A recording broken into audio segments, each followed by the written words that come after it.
অন্য আয়াতে কারিমে আল্লাহ রাব্বুল আলামিন বললেন, ইয়া আইয়ুহান নাসু তাকু রাব্বাকুমুল্লাযী খালাকাকুম ওয়াল্লাযীনা মিন ক্বাবলিকুম লাআল্লাকুম তাত্তাকুন। সম্মানিত সুধী, আল্লাহ রাব্বুল আলামিন এরকম অগণিত আয়াতের মধ্যে মুসলমানদেরকে জানিয়ে দিলেন, বান্দারা, আমি রব, আমি আল্লাহ রাব্বুল আলামিনের ভয় কলিজার মধ্যে ঢুকাও।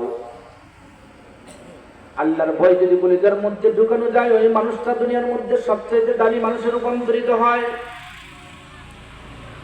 আর যদি রব্বে কারিমের ভয় কোনো মানুষের কলিজায় না থাকে, যদি ওই মানুষটাকে আকারে মানুষের মতো দেখা যায়, মানুষটারও যদিও 3.5 বছরের মধ্যে একজন আল্লাহ ভীতি যে মানুষটার ভিতরে আছে, তার মধ্যে যেমন 3.5 বছরের মধ্যে যেমনি ভাবে অনেকগুলো অঙ্গ আর প্রত্যঙ্গের যেমন মিশ্রণের মাধ্যমে সে একজন মানুষ হয়, তেমনি ভাবে যার ভিতরে আল্লাহ রাব্বুল আলামিনের ভয় নাই, ওই মানুষটার ভিতরেও 3.5 বছরের মধ্যে অনেকগুলো অঙ্গ প্রত্যঙ্গের সংমিশ্রণে সেও মানুষ। ছোট্ট করে বলা যায়, যে মানুষটার ভিতরে আল্লাহর ভয় আছে, ওই মানুষটাই হলো আল্লাহ প্রদত্ত মানুষ। আর যে মানুষটার ভিতরে আল্লাহর ভয় নাই, ওই মানুষটাকে যদিও মানুষের মতো দেখা যায়, ওই মানুষটা আকারে ইনসান হতে পারে, কিন্তু ওই মানুষটা প্রকারে শয়তান। এই জন্য রব্বে কায়নাত বলেন, বান্দা, আল্লাহর ভয় যদি কলিজার মধ্যে ঢুকাইতে পারো, তুমি দামি মানুষ। আল্লাহ বললেন, দুনিয়াতে মানুষের মানদণ্ড আমরা নির্ণয় করে, যার টাকা আছে, যার মাল আছে, যার দৌলত আছে, যে মানুষটার কাছে প্রভাব আর প্রতিপত্তি আছে, ওই মানুষটা আমাদের কাছে দামি। কিন্তু আল্লাহ রাব্বুল আলামিন বলেন, না, আমার কাছে পৃথিবীতে সবচেয়ে দামি ওই মানুষ যার ভেতরে আমি আল্লাহ রাব্বুল আলামিনের ভয় আছে। জোরে বলেন সুবহানাল্লাহ। আল্লাহর ভয় কাকে বলে? আল্লাহর ভয় হলো যে মানুষটার ভিতরে আল্লাহর ভয় আছে, ওই মানুষটার দ্বারা আল্লাহর কোনো হুকুম লঙ্ঘন করা সম্ভব কখনো কোনোদিন কোনোভাবেই সম্ভব করো না। আরো ছোট্ট করে বললে বুঝবেন, যে মানুষটার ভিতরে আল্লাহর ভয় আছে, ওই মানুষটার দ্বারা আল্লাহর কোনো হুকুম লঙ্ঘন হতে পারে না, তত কোনো ফরজিয়াত, কোনো ফরজ ওই বান্দার মাধ্যমে তরক হতে পারে না। কথা বলেন ঠিক কিনা? এজন্য আল্লাহ রাব্বুল আলামিন সূরাতুল বাকারার শুরুতেই বলে দিলেন, আল্লাহ বলেন, একজন ইমানদার তথা মুত্তাকির ভিতরে অনেকগুলো গুণ থাকবে। আল্লাহ বললেন, আলিফ লাম মিম যালিকাল কিতাবু লা রাইবা ফীহি হুদাল লিল মুত্তাকিন। চিল্লা বলেন না সুবহানাল্লাহ। আল্লাহ বললেন, এটি এমন একটি কিতাব যে কিতাবের ভিতরে কোনো সন্দেহ নাই। লা রাইবা ফীহি, এই কিতাবের মধ্যে সন্দেহের কোনো অবকাশ নাই। কুরআনুল কারীম নিয়ে আজকে কথা বলা আমার উদ্দেশ্য নয়, এজন্য ওই দিকে যাওয়ার কোনো সুযোগ নাই। যেতে হবে আল্লাহ রাব্বুল আলামিন বললেন, হুদাল লিল মুত্তাকিন।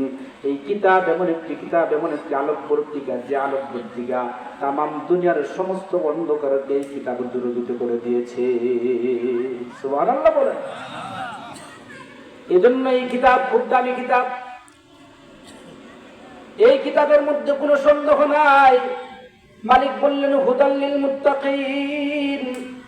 এই কিতাব আলোকবর্তিকা, পথ প্রদর্শনকারী তাদের জন্য যারা মুত্তাকি। কারা মুত্তাকি? আল্লাহ রাব্বুল আলামিন আয়াতে কারিমার মধ্যে বলবেন।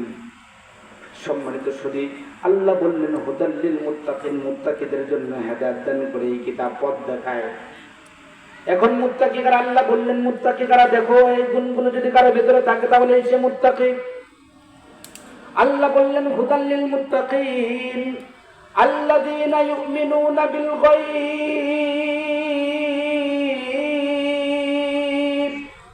সুবহানাল্লাহ, আল্লাহু আকবার।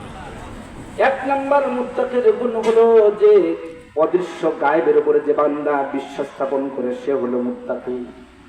সুবহানাল্লাহ বলেন না? সুবহানাল্লাহ। গায়েব কারে কয়? অদৃশ্য, যা দেখা যায় না তাই গায়েব।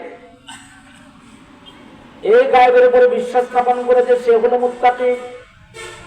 মুত্তাকির অনেকগুলো গুণের মধ্যে গুরুত্বপূর্ণ গুণ হলো সে গায়েবের উপরে, অদৃশ্যের উপরে বিশ্বাস স্থাপন করবে। কিন্তু বান্দা অদৃশ্যের ব্যাখ্যা আছে, না দেখা জিনিসের নামই কিন্তু অদৃশ্য নয়। যেমনি ভাবে আমরা বাতাসকে দেখতে পাই না, কথা বলেন ঠিক কিনা? বাতাস দেখা যায়, কিন্তু বাতাস যে আছে বুঝি কেন? এই যে শীতের দিন চলে আসছে, এখন মোটা মোটা কাপড় লাগে। আল্লাহ রাব্বুল আলামিন মানুষকে পঞ্চেন্দ্রিয় দান করেছেন, পাঁচটি এমন ক্ষমতা, এমন শক্তি দান করেছেন, যার মাধ্যমে অদৃশ্য অনেক জিনিসগুলোকেও কি করা যায়, অনুমান করা যায়। এর মধ্যে স্কিন তথা চামড়া দান করেছেন আল্লাহ রাব্বুল আলামিন। এই চামড়ার মাধ্যমে যদি আমরা আলোকে দেখতে পাই না, যদিও দেখা যায় 9,30,00,000 মাইল দূরের সেই সূর্য এই জমিনের মধ্যে আলো বিলায়, কিন্তু ওই আলো আমরা ভালোভাবে সূর্যের দিকে খালি চোখে তাকাইতেই পারি না, কথা বলেন ঠিক কিনা? এই তাপ তাপ আর উষ্ণতা, যেমন গরম আর ঠান্ডা যদি আমরা ওইভাবে অনুধাবন করতে পারি না, চোখ দিয়ে বোঝা যায় না, কিন্তু স্কিন ঠিকই বলে দেয় কোনটা ঠান্ডা আর কোনটা গরম। বান্দা চিল্লায়া বলেন না সুবহানাল্লাহ। ও মুসলমান, আল্লাহ রাব্বুল আলামিন কেমন দামি মালিক, কেমন দামি মনিব, যে আল্লাহ রাব্বুল আলামিন আমাকে আর আপনাকে একটা জিহ্বা দান করেছেন। ওই জিহ্বার মধ্যে মালিক আল্লাহ রাব্বুল আলামিন 3,500 সদন পুষ দান করেছেন।